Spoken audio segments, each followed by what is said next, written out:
नमस्कार, हरियाणा न्यूज में स्वागत है आपका। मैं हूं आपके साथ केशव कुमार। और ठंड जो है वो प्रचंड पड़ रही है, यानी कि बहुत ज्यादा पड़ रही है। ये ठंड अपने साथ मुसीबतें लेकर आती है, ट्रैफिक की, विजिबिलिटी की और इन सबसे बढ़कर बीमारी की। ठंड में बीमारी की संख्या भी बढ़ जाती है। जो हार्ट पेशेंट्स हैं उन्हें खासतौर पर दुरुस्त रहने की आवश्यकता होती है।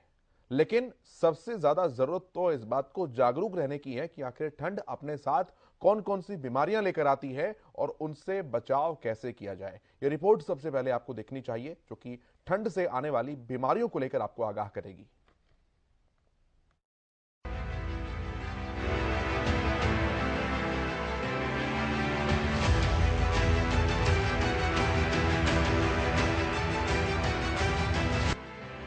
ठंड से हो जाइए सावधान। बचाव के लिए पूरे रखिए इंतजाम। अगर सावधानी हटी तो कोई भी दुर्घटना घट सकती है, वो चाहे सड़क से संबंधित हो या फिर स्वास्थ्य से। क्योंकि इन दिनों एक तरफ जहां कोहरे के कारण सड़क दुर्घटनाओं में काफी इजाफा हो जाता है, तो वहीं कुछ बीमारियां भी ऐसी हैं जिनका ठंड में खतरा ज्यादा बढ़ जाता है। क्योंकि पूरे उत्तर भारत के साथ हरियाणा भी शीतलहर और कोहरे की चपेट में है और ठंड अपने चरम पर। तो ऐसे में हमें खुद भी सावधानी बरतनी होगी और इन बीमारियों से भी खुद को बचाना होगा जिनका ठंड के कारण खतरा बढ़ जाता है। ठंड के कारण होने वाली बीमारियां। सर्दी के मौसम की सबसे आम बीमारी है सर्दी और खांसी। ठंड के कारण टॉन्सिल्स भी कर सकते हैं परेशान। मौसम में अत्यधिक ठंड और नमी से कान में भी हो सकता है इन्फेक्शन। कुछ लोगों को जोड़ों में दर्द का भी करना पड़ता है सामना। ठंड के समय में बच्चों को हो सकता है ब्रोंकाइटिस, पेट का फ्लू, साइनसिटिस, त्वचा पर खुजली भी कर सकती है परेशान। अब आप सोच रहे होंगे कि इसमें इतना अलर्ट होने की क्या बात है। इस तरह की बीमारियां तो ठंड में किसी को भी हो जाती हैं और आसानी से ठीक भी हो जाती हैं। लेकिन बात सिर्फ ठंड की नहीं, कड़ाके की ठंड की है। ठंड और शीतलहर के प्रकोप की है, जिनकी वजह से लोगों की जान जा सकती है। उन जानलेवा बीमारियों की भी बात है।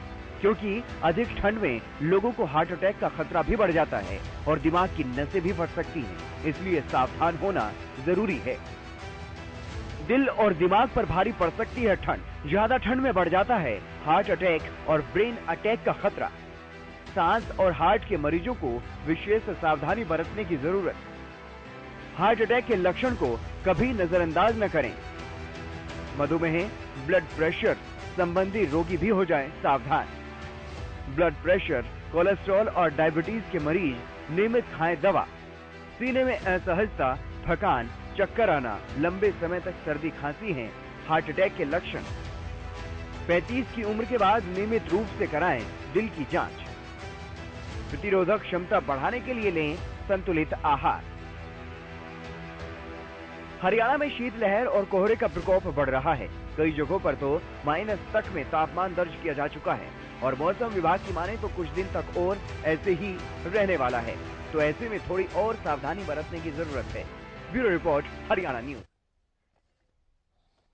एक तरफ इस प्रचंड ठंड में बीमारियां लोगों को परेशान करती है, तो दूसरी तरफ दुर्घटनाएं।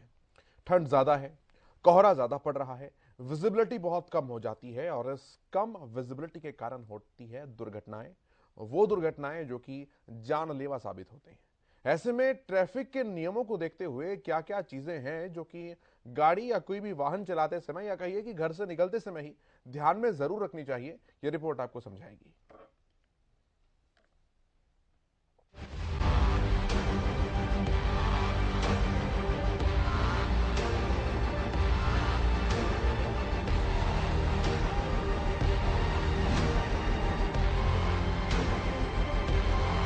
सर्दियों में वाहन चालक न बरतें लापरवाही। करें सेफ ड्राइविंग, बरतें ज्यादा सावधानी। सर्दियों के मौसम में सड़कों पर हादसे न हो, इसके लिए सभी वाहन चालकों को सड़क पर वाहन चलाने से पहले अलर्ट होना होगा और विशेष सावधानी बरतनी होगी। वाहन चालक पहले मौसम का अनुमान जाने, वाहनों की स्थिति को चेक करें, उसके बाद ही अपने वाहन को सड़कों पर लेकर चलें और सुरक्षित यात्रा करें। सुरक्षित यात्रा के लिए कुछ खास सावधानियां जो आपको बरतनी चाहिए, उन्हें जानिए। खिड़कियां, लाइट और विंडशील्ड साफ रखें। कार में कदम रखने से पहले चेक करें कि ज्यादा विजिबिलिटी के लिए खिड़कियां, हेडलाइट और fog light, parking light, brake light और विंड शील्ड साफ है कि नहीं। अगर ऐसा नहीं है तो अपनी कार की विंड स्क्रीन को अंदर और बाहर दोनों तरफ से साफ करें, ताकि आगे की सड़क देखने के लिए आपको अपनी आंखों पर ज्यादा जोर न देना पड़े। वाहनों के बीच सुरक्षित दूरी बनाकर रखें। सुनिश्चित करें कि जब आप गाड़ी चला रहे हैं तो आपकी सीट बेल्ट लगी हो। कोहरे जैसी स्थिति के दौरान ज्यादा सावधान रहें। अगर आप अपने आगे किसी वाहन को देख सकते हैं तो पहले से ही ब्रेक लगा दें, ताकि अपने वाहन और अपने से आगे चलने वालों के बीच उचित दूरी बनाकर रखें। इंडिकेटर और पार्किंग लाइट का प्रयोग करें। वाहन चलाने से पहले ही चेक कर लें कि आपकी कार के इंडिकेटर और साथ ही पार्किंग लाइट काम कर रहे हैं या नहीं। वो आपके पीछे चल रहे वाहन को कोहरे में आपके मूवमेंट के बारे में जानने में मदद करते हैं। साथ ही मोड़ लेने से पहले ये भी सुनिश्चित कर लें कि आप सही दिशा के इंडिकेटर को कम से कम 15 सेकंड पहले चालू करें, क्योंकि ये पीछे से आने वाले वाहन को धीमा होने के लिए संकेत देगा और वाहन चालक को कुछ समय भी मिलेगा। हेडलाइट्स को लो बीम पर सेट करें। विजिबिलिटी बढ़ाने के लिए ड्राइवर को अपनी कार की हेडलाइट्स को लो बीम पर सेट करना चाहिए। इससे ड्राइवर आसानी से ये भी देख सकेंगे कि आगे स्पीड ब्रेकर है या नहीं। तेज रफ्तार और ओवरटेक करने से बचें।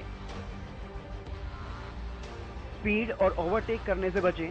कम विजिबिलिटी के कारण ये जानना मुश्किल हो जाता है कि आपके आसपास क्या है और तुरंत प्रतिक्रिया दें। अगर आप सामान्य स्पीड से गाड़ी चलाते हैं तो आपके लिए अपने आसपास की प्रतिक्रिया करना आसान होगा। कोहरा होने पर गाड़ी चलाने का सबसे अच्छा तरीका कम स्पीड पर गाड़ी चलाना है। अपने वाहन का हीटर चालू करें।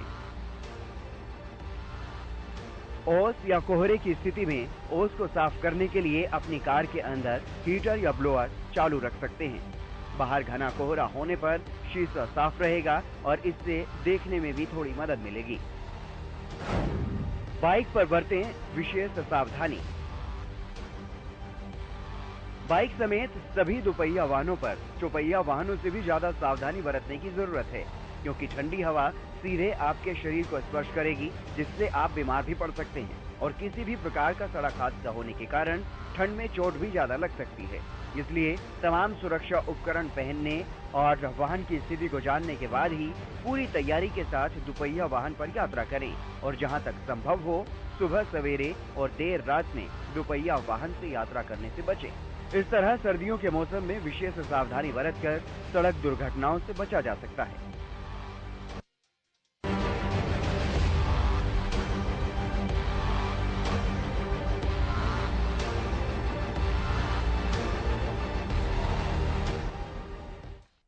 तो ठंड तो बहुत ज़्यादा पड़ रही है, रिकॉर्ड तोड़ रही है।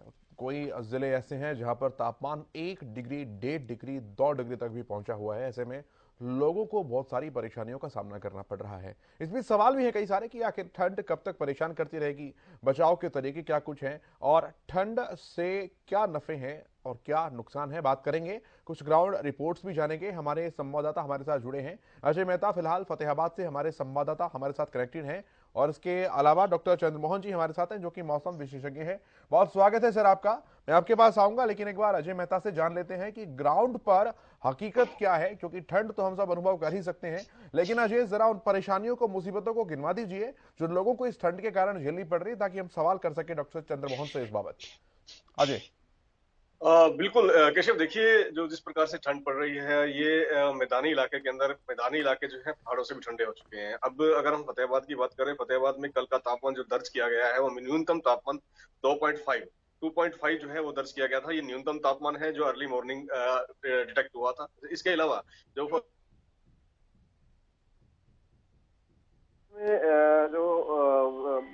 मौसम का जो अनुमान था वो उसके अकॉर्डिंग जो है लगातार जो मौसम जो शीतलहर और कोहरा लगातार ये बना हुआ है। इसके अलावा जो जिस प्रकार से जो कोल्ड वेव है, कोल्ड वेव से लगातार जो है लोग परेशान हो रहे हैं और कोहरे की वजह से वाहन चालकों को परेशानी का सामना करना पड़ रहा है। निरंतर जो है मौसम विभाग इस बारे में बताता आ रहा है कि कहीं ना कहीं जो कोहरा है और कोहरे से जो परेशानियां हैं लगातार लोगों को झेलनी पड़ सकती हैं, क्योंकि जिसकी जो डेंसिटी है वो बहुत ज्यादा है और लोगों को जो खासकर वाहन चालकों के लिए मुसीबत का कारण बन रहा है। और साथ ही जो जो लोग अपने ऑफिसों के अंदर या घरों में या फिर बाहर निकल रहे हैं, उनके लिए मुसीबत ज्यादा है, क्योंकि जो लोग ऑफिसों के अंदर जाते हैं, जो वाहनों का प्रयोग करते हैं, उनके लिए मुसीबत ज्यादा है। खासकर जो बच्चे हैं, हालांकि देखो छुट्टियां हो चुकी हैं, लेकिन 10वीं और 12वीं क्लासें जो है लगातार लग रही हैं, उनके लिए भी एक परेशानी है। इसके अलावा जो छोटे बच्चे हैं और बुजुर्ग हैं, उनके लिए भी एडवाइजरी जारी की गई है स्वास्थ्य विभाग द्वारा, और स्पष्ट कहा गया है कि इस मौसम के अंदर जब कोल्ड डे की स्थिति रहती है, ये सीवियर कोल्ड डे की स्थिति रहती है, तो कम से कम घर से बाहर ना निकलें और तमाम जो वो प्रिकॉशंस हैं, चाहे वो विंटर क्लॉथ्स हैं उसका सहारा लें या फिर जितने भी गर्म कपड़े हैं उनका सहारा लें। ये तमाम जो है एडवाइजरी भी जारी की गई है। साथ ही जो अस्थमेटिक पेशेंट है या हार्ट पेशेंट है, उनके लिए भी एडवाइजरी जारी की गई है, क्योंकि इन दिनों में क्लॉटिंग की समस्या बन जाती है, ब्लड के अंदर क्लॉटिंग बनती है, वो हार्ट अटैक या फिर पैरालिसिस की समस्या को जन्म देती है। तो इसलिए इन एज के फैक्टर जो बच्चे हैं या फिर बुजुर्ग हैं, उनके लिए एडवाइजरी जारी भी की गई है। केशव, ठीक है। और अमित तिवारी हमारे वरिष्ठ संवाददाता भी हमारे साथ जुड़ गए हैं। अमित, मैं आपके पास भी आऊंगा, लेकिन उससे पहले डॉक्टर चंद्रमोहन के पास में आ रहा हूं। डॉक्टर साहब, क्या ऐसा भौगोलिक परिवर्तन या बदलाव रहा जिसके कारण मैदानी इलाकों में इतनी ज्यादा ठंड अभी महसूस की जा रही है? बिल्कुल सही कह रहे हैं। देखिए, नए साल से ही जो कड़ाके की ठंड का आगाज हो गया, क्योंकि वेस्टर्न डिस्टर्बेंस जो यहाँ पर ठंड का जो कारण भी बनते हैं, बारिश का भी कारण बनते हैं, तो इस बार जो वेस्टर्न डिस्टर्बेंस जो सक्रिय हुए वो केवल बर्फबारी ही कर रहे थे, तो जिसकी वजह से उत्तरी जो बर्फीली पवनों का आगाज पूरे मैदानी राज्यों पर था, जिनमें पंजाब, राजस्थान, हरियाणा, एनसीआर, दिल्ली, उत्तर प्रदेश, यहाँ तक कि मध्य प्रदेश, बिहार, सभी जगह उत्तरी बर्फीली हवाओं ने जो हम बोलते हैं गंभीर शीतलहर, वो संपूर्ण मैदानी राज्यों पर अपना आगाज किए हुए है, जिसकी वजह से तापमान में काफी गिरावट दर्ज हो रही है। अगर हम कल की बात करें, जो मैदानी राज्यों में जो पहाड़ी जो हमारे राज्य हैं, जिसमें अगर हम शिमला, कुल्लू, मनाली की बात करें, उनमें से ज्यादा टेम्परेचर गिरा हुआ था हरियाणा, एनसीआर, दिल्ली में। अगर हम कल गुड़गांव की बात करते हैं, गुड़गांव में -0.9 तापमान था, और इसी प्रकार से मेवात का भी माइनस में तापमान था। इसके अलावा राजस्थान में भी कई दिनों से माइनस में तापमान देखने को मिल रहे हैं। तो कहने का मतलब यह है कि जो हार्ड कप कपाने वाली जो ठंड है, और साथ में कोहरा भी अपना कहर ढा रहा है, जिसकी वजह से पूरे दिन मतलब कोहरा छाया रहता है, और साथ में जो कोल्ड डे की जो स्थिति बनी हुई है वो भी एक सोचनीय वाली बात है। ठीक है, मैं वापस आऊंगा सर, और भी कुछ सवाल है हमारे साथ, लेकिन और भी गेस्ट जुड़े हैं। डॉक्टर गुरजीत मान भी हमारे साथ जुड़ चुके हैं, कृषि विशेषज्ञ हैं आप। बहुत स्वागत है डॉक्टर साहब आपका भी। और पहला सवाल मेरा आपसे यही है कि ये ठंड जो है नुकसानदायक तो है ही, लेकिन किसान वो थोड़े से खुश हैं क्योंकि गेहूं के लिए कोहरा बड़ा लाभदायक सा होता है। मैं चाहूंगा आप इसके बारे में जरा बताइए हमारे दर्शकों को।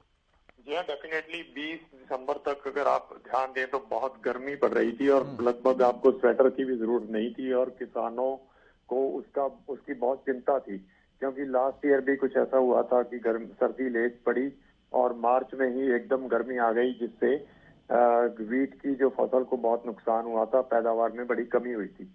लेकिन 20 दिसंबर के बाद 22, 23, 24 जैसे जैसे आगे दिन बढ़े, तापमान बहुत गिरा, जो गेहूं के लिए निश्चित रूप से बहुत ही वरदान के रूप से आया है।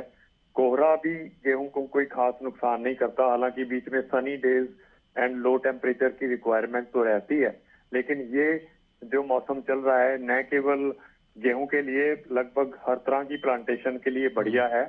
पहले पुराने समय में कुछ कोहरा या इतनी ठंडक सरसों जैसी फसलों को, सब्जियों को, इन चीजों को नुकसान करती थी, लेकिन अब किसानों ने तरीके निकाले हैं वैज्ञानिकों की मदद से, ताकि उन फसलों को भी बचाया जा सके जिनको ठंडक नुकसान करती है। ओवरऑल ये मौसम डेफिनेटली एग्रीकल्चर के लिए बहुत अच्छा है। जहां तक बात है नए लगाए हुए बागों की, ऑर्चर्ड्स की, उनके बचाव के लिए जो बागवानी के एक्सपर्ट हैं वो तरह तरह की हिदायतें देते हैं, जो बागवान उसको फॉलो करते हैं, वो भी अपना बचाव कर लेते हैं।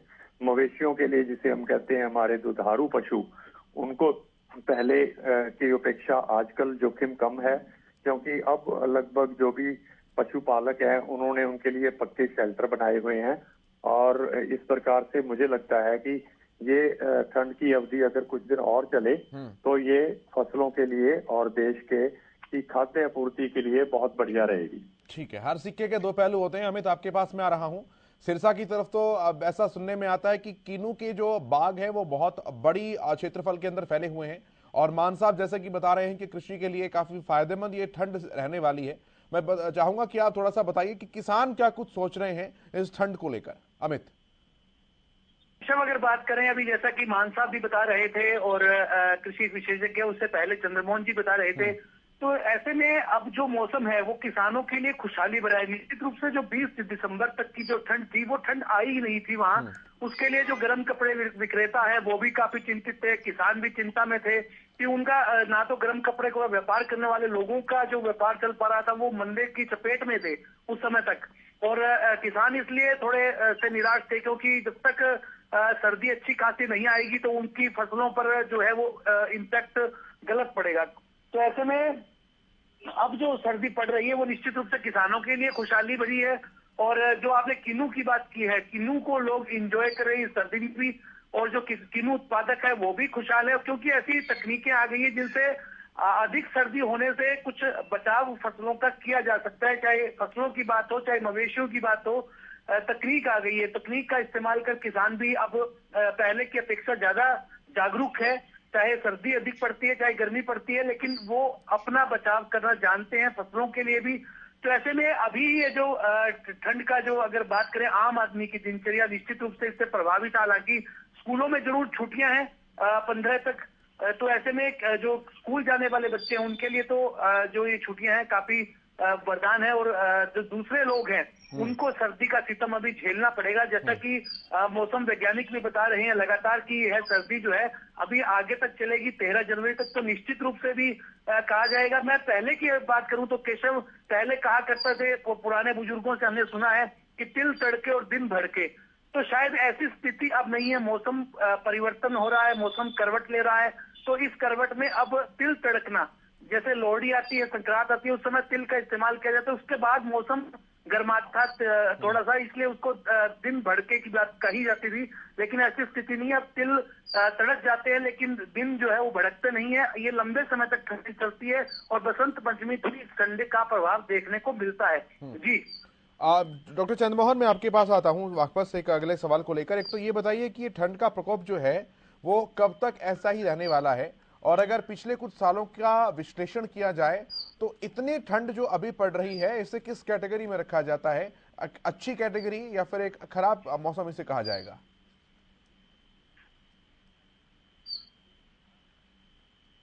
चंद्रमोहन जी, मेरी आवाज पहुंच पा रही है आप तक? बिल्कुल आ रही है। जो अगर पिछले सालों की अगर हम तुलना करते हैं तो पिछले सालों में नवंबर और दिसंबर में वेस्टर्न डिस्टर्बेंस से बारिश की गतिविधियां दर्ज हो जाती थी, परंतु इस बार बारिश की गतिविधियां अभी तक दर्ज नहीं हुई है। केवल 8 नवंबर को हल्की बारिश की गतिविधियां हरियाणा एनसीआर में हुई थी, परंतु इस बार अभी कोई सक्रिय मौसम प्रणाली पश्चिमी विक्षोभ सक्रिय नहीं हुआ है। कमजोर वेस्टर्न डिस्टर्बेंस की वजह से केवल पर्वतीय क्षेत्रों पर बर्फबारी हो रही है, परंतु जल्द ही एक पश्चिमी विक्षोभ, क्योंकि आज भी एक पश्चिमी विक्षोभ सक्रिय हो गया है, जिसकी वजह से आज भी एनसीआर, दिल्ली, हरियाणा में कुछ स्थानों पर आंशिक बादलवाई देखी जाएगी।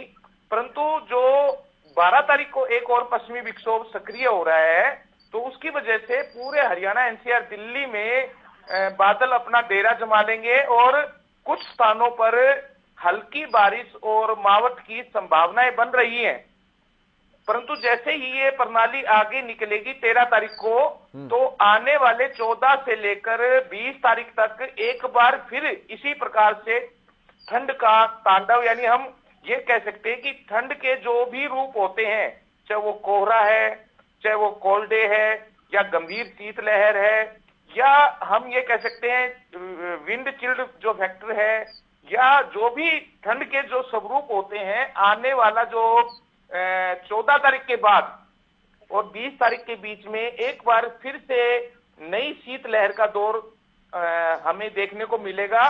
तो ठंड अभी खत्म नहीं होगी, आने वाले दिनों में इसी प्रकार एक और दौर देखने की संभावनाएं बन रही है। तो अब ये जो बीच के जो दिन हैं, यानी कल से और 13 तारीख तक हमें कुछ ठंड से राहत मिलेगी, परंतु आने वाले अगले उनके बाद जो दिन होंगे उसमें एक और शीतलहर को हमें देखने को मिलेगी।